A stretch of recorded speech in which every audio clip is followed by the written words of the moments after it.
자, 오늘 말씀 보겠습니다. 여호수아 5장 8절에 12절 말씀. 백성이 모두 할례를 받고 나서 다 낫기까지 지난해 머물러 있었다. 주님께서 여호수아에게 말씀하셨다. 너희가 이집트에서 받은 수치를 오늘 내가 없애버렸다. 그리하여 그곳 이름을 오늘까지 길갈이라고 한다. 이스라엘 자손은 길갈에 진을 치고 그달 열 나흘 저녁에 여리고 근방 평야에서 유월절을 지켰다. 유월절 다음 날 그들은 그 땅의 소출을 먹었다. 바도 그날에 그들은 누룩을 넣지 않은 땅과 볶은 곡식을 먹었다. 그 땅의 소출을 먹은 다음 날부터 만나가 그쳐서 이스라엘 자손은 더 이상 만나를 먹지 못하였다. 그들은 그 해에 가나안 땅에서 나는 것을 먹었다. 아멘. 네, 오늘 말씀은 저주를 끊고 축복의 시스템으로라는 제목으로 말씀 나눕니다. 자, 이스라엘 백성들이 요단강을 건너서 북쪽에서 서쪽으로 요단강을 건너서 야영한 장소는 길갈이라는 하는 그 평야입니다. 길갈이라는 뜻은 굴러간다, 영어로는 사이클이라고 하고 또 다른 뜻으로는 없애버린다라는 그런 뜻을 가지고 있습니다. 오늘 우리가 읽은 여호수아 5장 9절 말씀은 킹 제임스 버전에서는 이렇게 말하고 있어요. 읽어드리겠습니다. 주께서 여호수아에게 이르시되 이날 내가 너에게 이집트의 수치를 떼내어 굴러나가게 하겠노라 하셨으므로 그곳의 이름을 이날까지 길갈이라 하니라. 여기서 길갈이라는 단어가 두 번 쓰여지는데 이집트의 수치를 떼어내어 굴러가게 하겠다라고 이야기합니다. 예, 여기서도 길갈이라는 장소라는 의미도 있지만 또한 떼어내고 떨어뜨리고 또 굴러가게 한다라는 그러한 의미를 가지고 있습니다. 우리가 보게 되어지면 일이 착착착착 잘 되어진다라면 좋은 흐름을 갖고 있기 때문에 그 흐름 속에서 좋은 결과를 얻게 되어지게 되는 것이고 또 이러한 악순환도 그러한 계속적인 반복되는 그러한 상황 속에서 그러한 결과물을 낼 수밖에 없는 상황으로 이어지게 되어지는 것이죠. 자, 하나님은 이스라엘 백성들이 길갈에서 애굽에서의 노예의 삶, 노예의 그러한 멍에들, 묶임들, 또 그들의 잘못된 그러한 태도를 통해서 불순종하는 그러한 태도를 통해서 항상 하나님의 그러한 징계를 받는 또 결국 광야에서 죽게 되는 그러한 일들이 일어나게 되어졌습니다. 그러한 것을 이 길갈이라는 장소에 이르렀을 때 하나님은 그것을 없애버리겠다. 이제 애굽의 수치와 그 멍에를 내가 떨쳐버리겠다라고 말씀하는 것을 보게 되어집니다. 그래서 이 길갈이라는 곳에서 이제 이 백성을 거룩하게 하고 회복시키고 또 드디어 약속의 땅을 차지하게 하는 그러한 일들을 하는 것을 우리가 발견합니다.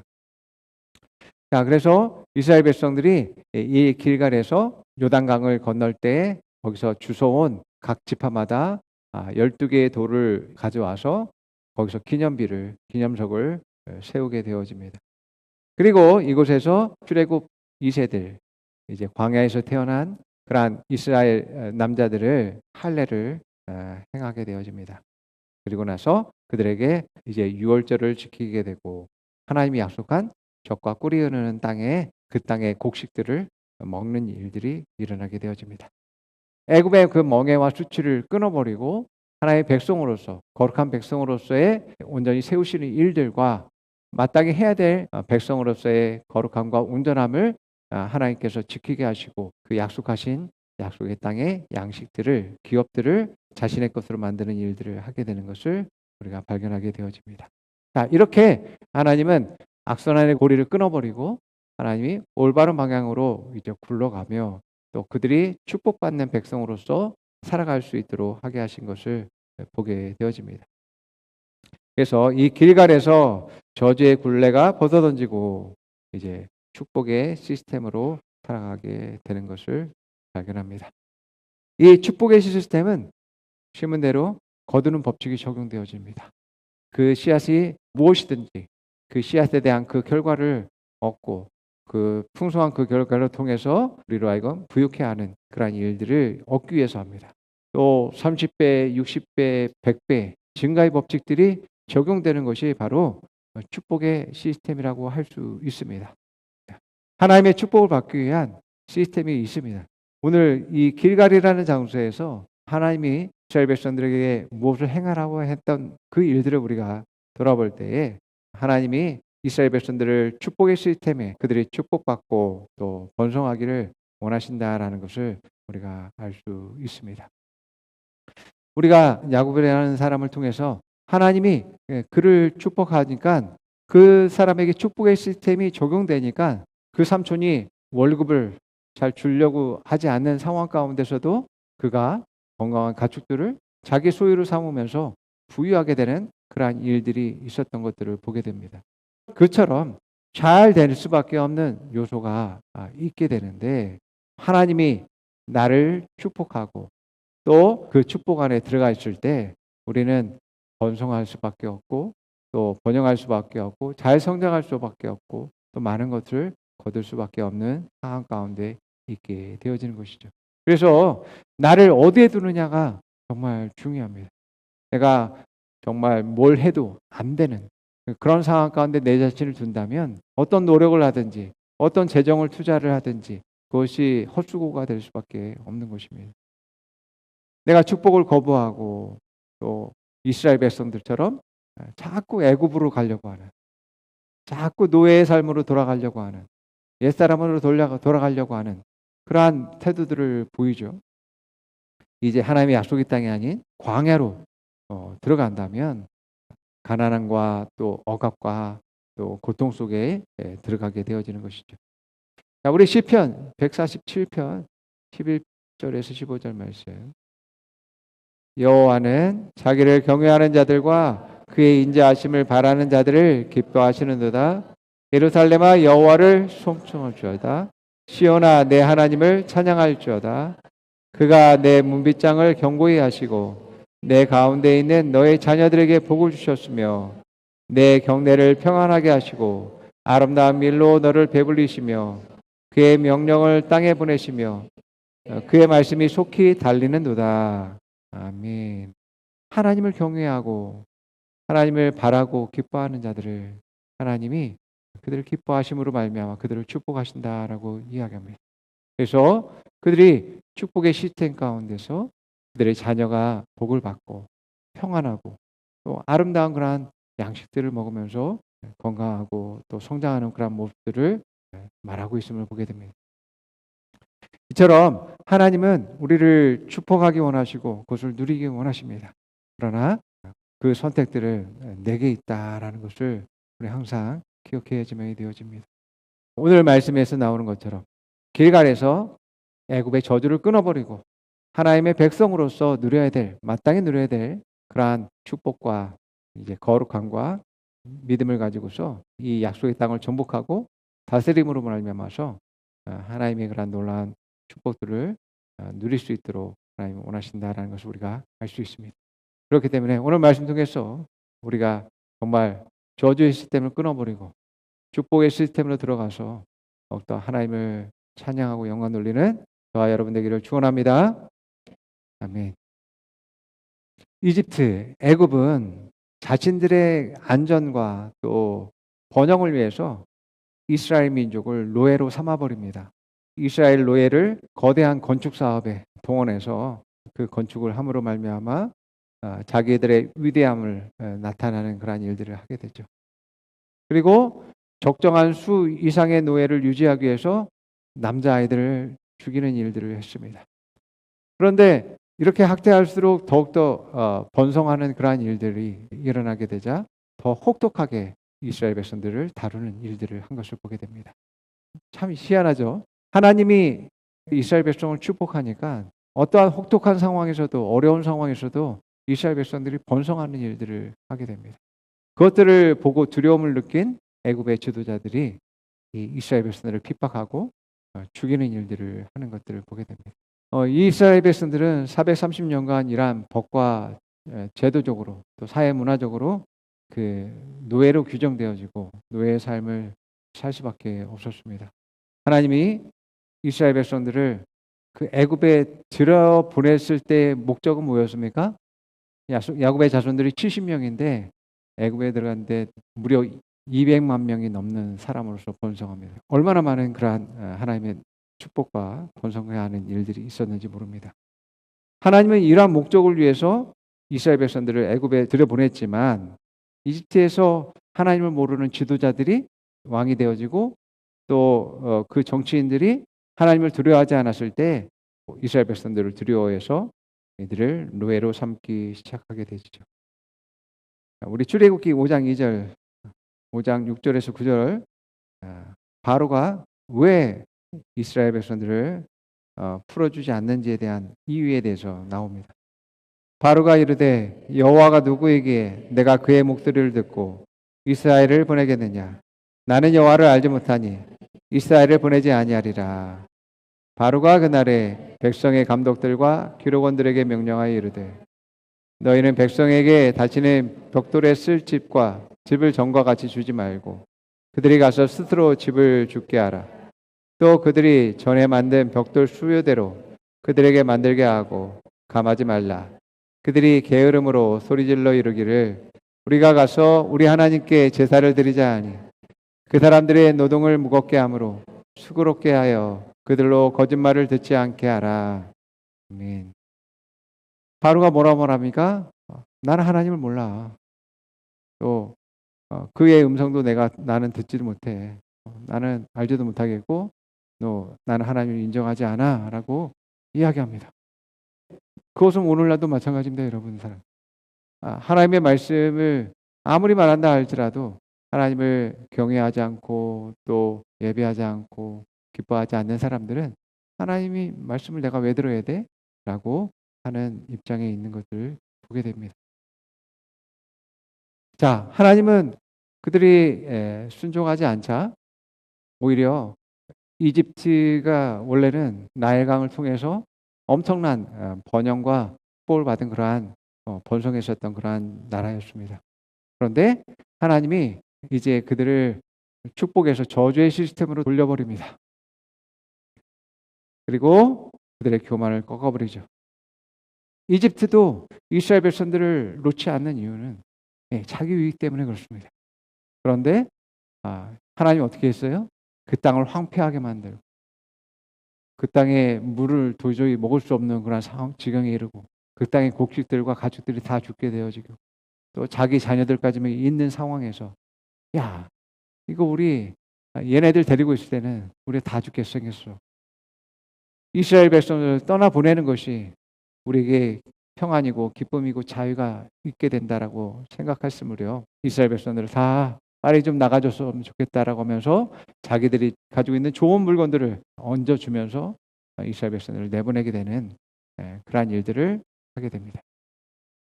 이렇게 하나님은 축복의 땅을 저주의 땅으로 만들어버리고 축복의 시스템을 저주의 시스템으로 만들 수 있으며 또한 그런 저주 땅 가운데 있다 할지라도 하나님이 그들을 구원해서 하나님의 그러한 축복을 받고 축복의 시스템으로서 또 번영할 수 있는 그러한 일들을 하실 수 있는 분임을 보게 되어집니다.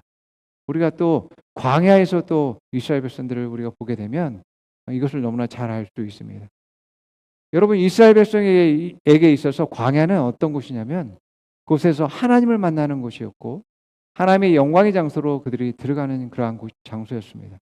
그래서 하나님의 산에서 하나님의 영광을 보면서 하나님을 예배하고 또 하나님의 임재 안에서 하나님의 말씀을 들었습니다.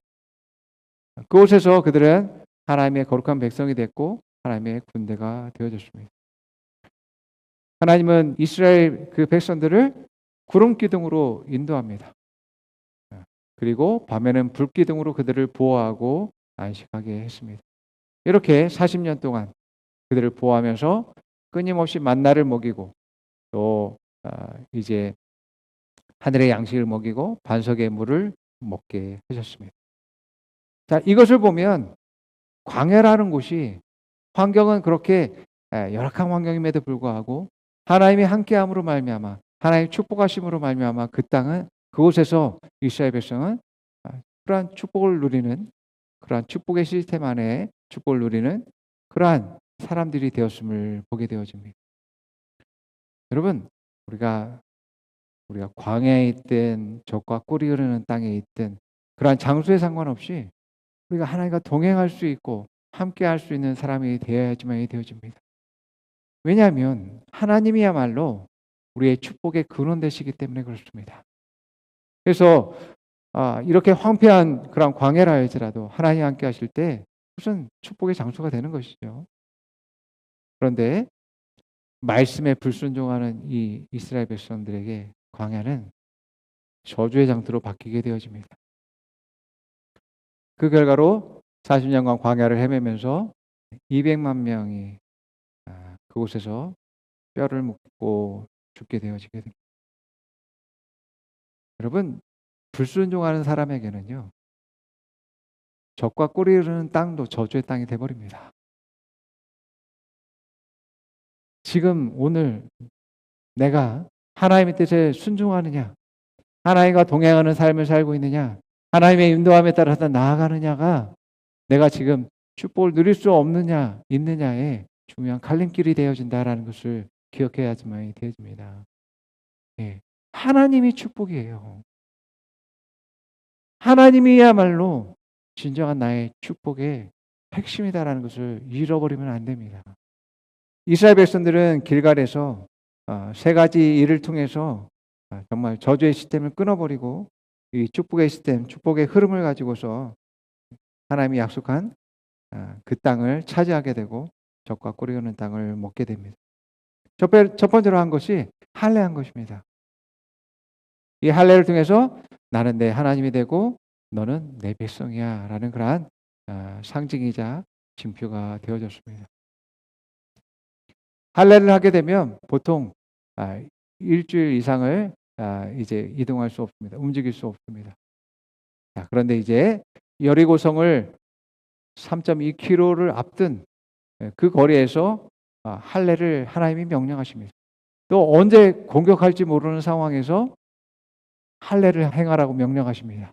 일주일 동안 꼼짝을 할 수 없으니까 적이 쳐들어오면 어떻게 해요? 그냥 죽을 수밖에 없잖아요. 그런데 이 할례는 하나님 명령이었고 거룩한 백성, 언약 백성이 되는 의식이었기 때문에 이들은 이런 위험한 상황 가운데서 믿음으로 할례를 행하게 되어집니다. 두 번째로 행한 것이 유월절을 지키는 것입니다. 할례를 받지 않았기 때문에 유월절을 지킬 수 없었지만 이제 할례를 행한 뒤에 이제 애들이 유월절을 그곳에서 지키게 되어집니다. 이 유월절은 바로 이스라엘 백성들의 구원의 날이며 또 이스라엘 민족의 시작이다라는 것을 의미합니다. 그래서 이 유월절을 이스라엘 백성들은 아주 중요하게 여기는 것이죠. 자, 그래서 할례는 개개인 한 사람 한 사람들의 그러한 신앙 고백이며 새롭게 되는 그러한 의미를 갖는 반면에 이 유월절은 가정과 민족을 구원한 하나님의 그러한 구별됨과 구원을 의미하는 것임을 볼 수 있습니다. 이 할례와 유월절을 생각할 때 정말 죽을 수밖에 없는 나를 하나님이 나를 구별하시고 또 구원하시고 또 하나님의 백성으로 삼으시고 하나님의 자녀로 삼으신 것에 대해서 감사하게 되는 것입니다. 자, 그들이 이것들에 대해서 생각할 때에 자기의 정체성을 발견하고 또 하나님을 더욱더 사랑하는 그러한 일들을 하게 되어집니다. 그래서 이스라엘 백성들이 이 길갈에서 할례를 행하고 유월절을 지킴으로 말미암아 그 땅에서 나오는 그러한 적과 꿀을 먹게 됩니다. 그때부터 하늘에서 내리는 만나가 그치게 되어집니다. 그런데 여러분, 내가 수고해서 얻은 양식이나 재정이라 할지라도 그것도 하나님이 주신 거죠. 하늘에서 내린 만나나 가나안 땅에서 얻은 그런 복식이라 할지라도 그건 모두 다 하나님이 주신 것입니다. 축복의 그런 환경 가운데 없으면 그런 결실을 얻을 수가 없는 거죠. 하나님이 하지 않으면, 축복하지 않고 돌보지 않으면 그것을 얻을 수가 없는 것입니다. 그래서 내가 수고를 해서 씨앗을 심고 그것을 거두고 먹을 수 있는 것도 은혜다라는 것을 깨달아야지만 되어집니다. 하나님이 그 땅을 기름지게 하게 하시고 또 열매가 떨어지지 않고 보호하시고 그것들을 거두게 하시고 먹게 하시고 누릴 수 있게 하신다는 건 그것은 또 다른 축복이다라는 것을 알아야지만 되어집니다. 네, 설교 준비하다가 보니까 뭘 해도 안 되는 사람들의 태도가 있다라고 합니다. 첫 번째, 부정적인 생각을 하면 뭘 해도 안 된다. 두 번째, 목표가 없는 삶을 살면 뭘 해도 안 된다. 세 번째, 자신을 믿지 않으면 뭘 해도 안 된다. 네 번째, 실패를 할 수 있지만 실패로부터 배우지 않는 사람은 뭘 해도 안 된다. 다섯 번째, 항상 체념하는 버릇이 있으면 내가 뭘 하겠어? 해도 안 돼라고 하는 그러한 버릇을 가지고 있으면 뭘 해도 안 된다라고 이야기합니다. 자, 이스라엘 백성들은 여러분 430년 동안 노예의 삶을 살았다면 얼마나 그 노예의 삶이 찌들었겠습니까? 그들은 이걸 하면 안 된다라는 그런 부정적인 그러한 태도들이 그 안에 뿌리 박혀 있을 거예요. 그러니 여러분 소망이 없고 하루하루 체념하면서 살아갈 수밖에 없는 거죠. 이러한 이스라엘 백성들에게 하나님이 그들에게 소망이 되어지고 그들을 구출하시며 그들에게 너희들이 뭔가를 할 수 있어. 또 너희들이 집을 가질 수 있고 너희들의 땅을 가질 수 있고 너희들이 그 땅에서 일을 할 수 있고 또 일의 것에 대한 풍성한 결실들을 너희들이 가질 수 있어라는 그러한 소망을 주시는 것을 보게 되집니다. 그것의 핵심엔 바로 하나님이 있다라는 것을 또 그들에게 알려주고 내가 너희들의 주가 되고 왕이 되어지고 통치가 되어지고 너희들을 보호하는 자가 되고 또 너희들의 아버지야라고 말씀하는 것을 보게 되어집니다. 여러분 저주의 시스템 안에 있었던 그러한 이스라엘 백성들을 하나님은 축복의 시스템 안에 집어넣어 주셨습니다. 그 뒤에 그들이 계속해서 그것들을 누리기를 하나님께서 원하셨음을 보게 되어집니다. 그렇기 때문에 여러분 이 길갈이라는 장소에서 저주의 시스템을 끊어버리고 하나님의 거룩한 백성이 되었고 하나님의 자녀가 되었다라는 그러한 것과 또 하나님이 그들이 구원하시는 그러한 구원의 기쁨들 가운데서 이제 그들이 앞으로 차지하게 될 그러한 기업들에 대한 소망들을 가지고서 더욱더 하나님의 말씀에 순종하며 나아감을 통해서 그들은 계속 하나님의 승리하고 정복하고 다스리며 땅에 풍부한 것들을 누릴 수 있는 그런 삶으로 인도하신 것들을 그들이 발견하게 될 것입니다. 이처럼 여러분 하나님이 우리의 축복의 핵심이고 또 항상 어떤 상황에 있었던 어떤 환경이 좋지 못하던 어떤 장소에 있던 것이 그것이 문제가 아니라 정말 내가 하나님의 뜻에 순종할 때 하나님의 뜻대로 나아가고 인도한 가운데 나아가게 될 때 반드시 하나님의 축복 안에서 놀랍게 성장하고 발전하고 탁월해야 될 것을 여러분들 믿으시기 바랍니다. 이러한 축복이 여러분의 가정과 삶 가운데 풍성하게 있기를 축원드립니다. 함께 고백해 봅니다. 나는 불순종을 버립니다. 나는 노예 근성을 버립니다. 말씀은 나의 사고방식입니다. 나는 말씀대로 생각하고 말하고 행동합니다. 나는 축복받았습니다. 나는 축복의 시스템 안에 있습니다. 나는 형통합니다. 나는 성공합니다. 자, 옆 사람이 말해 부릅니다. 당신은 하나님의 거룩한 자녀입니다. 당신은 말씀으로 새롭게 되었습니다. 당신은 성령으로 충만합니다. 대적자들은 당신을 두려워합니다. 당신은 승리자입니다. 당신은 정복자입니다. 당신을 축복합니다. 아멘. 기도하겠습니다.